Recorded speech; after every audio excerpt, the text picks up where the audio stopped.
এশিয়ার বিখ্যাত কিংবদন্তি সঙ্গীতশিল্পী আশা ভোঁসলে প্রয়াত। মৃত্যুকালে তাঁর বয়স হয়েছিল ৯২ বছর। ১২ এপ্রিল ২০২৬ রবিবার দুপুরে তিনি শেষ নিঃশ্বাস ত্যাগ করেন। গত শনিবার ১১ এপ্রিল সন্ধ্যায় গুরুতর অসুস্থ অবস্থায় তাকে মুম্বইয়ের ব্রিচ ক্যান্ডি হাসপাতালে ভর্তি করানো হয়েছিল। রবিবার দুপুরে তাঁর নাতনির সোশ্যাল মিডিয়া পোস্টের মাধ্যমে এই দুঃসংবাদ সামনে আসে এবং পরিবারের তরফে তা নিশ্চিত করা হয়।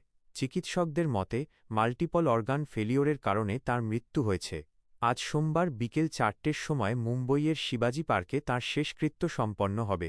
১৯৩৩ সালের ৮ই সেপ্টেম্বর মহারাষ্ট্রের সাঙ্গলিতে এক সঙ্গীত পরিবারে জন্মগ্রহণ করেন আশা ভোঁসলে। তাঁর দিদি ছিলেন কিংবদন্তি লতা মঙ্গেশকর। ১৯৪৩ সালে মারাঠি ছবি মাজা বাল এ চালা চালা নাব বালা গানের মাধ্যমে মাত্র ১০ বছর বয়সে তাঁর সঙ্গীত সফর শুরু হয়। ৮ দশকের দীর্ঘ ক্যারিয়ারে তিনি ২০টিরও বেশি ভাষায় গান গেয়েছেন। তাঁর ঝুলিতে রয়েছে ও হাসিনা জুলফালির মতো চটুল গান থেকে শুরু করে দিলো চিজ ক্যা হ্যায় এর মতো কালজয়ী গজল।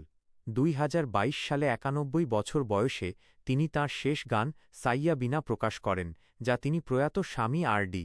বর্মনকে উৎসর্গ করেছিলেন। ব্যক্তিগত জীবনে অনেক চড়াই উতরাই পার করেছেন তিনি। মাত্র ১৬ বছর বয়সে গণপতরাও ভোঁসলেকে বিয়ে করলেও সেই দাম্পত্য সুখের হয়নি এবং ১৯৬০ সালে তাঁদের বিচ্ছেদ হয়। পরবর্তীতে তিনি প্রখ্যাত সঙ্গীত পরিচালক রাহুল দেব বর্মনকে বিয়ে করেন। জীবনের শেষ ভাগে তিনি তাঁর সন্তান বর্ষা ও হেমন্তকে হারান। ছোট ছেলে আনন্দ বর্তমানে জীবিত। পুরস্কার ও সম্মাননা: জাতীয় পুরস্কার ১৯৮১ উমরাও জান এবং ১৯৮৮ ইজাজত।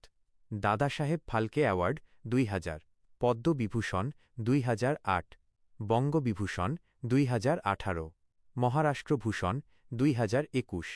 আশা ভোঁসলে ও লতা মঙ্গেশকরের মধ্যে রেষারেষির গল্প প্রচলিত থাকলেও তাঁরা তা উপভোগ করতেন। এক অদ্ভুত সমাপতনে দুই বোনই ৯২ বছর বয়সে প্রয়াত হলেন। তাঁর মৃত্যুতে সঙ্গীত জগতের এক বিশাল অধ্যায়ের অবসান ঘটল।